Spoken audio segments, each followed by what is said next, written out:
kaudu 320 miljonit eurot aastas. Raha tuleb peamiselt maksutuludest ja osaliselt ka sotsiaalmaksu laekumisest. Seetõttu ongi räägitud, et osa muutusi võib tulla teiste toetuste arvelt.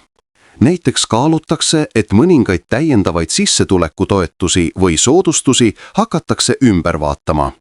See tähendab, et kuigi pensionid tõusevad, võivad mõned toetused väheneda või kaduda. Selle eesmärk on hoida eelarve tasakaalu, et riik saaks oma kohustused täüta ka järgmistel aastatel. See on keeruline tasakaal, mida tuleb pidevalt jälgida. Nüüd räägime, keda see muudatus enim mõjutab.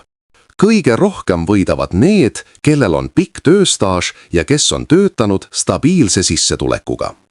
Nende pension kasvab proportsionaalselt rohkem, sest süsteem tugineb teenitud pensionipunktele. Keskmisest väiksema sissetulekuga või lühema tööstaažiga inimestel võib tõus olla tunduvalt väiksem. See on süsteemi sisemine eripära, mis on kehtinud juba aastaid ja mille muutmine vajaks eraldi seadusmuudatust. Eriti oluline on aga, et alates 2025. aastast muutub pensioni taotlemise protsess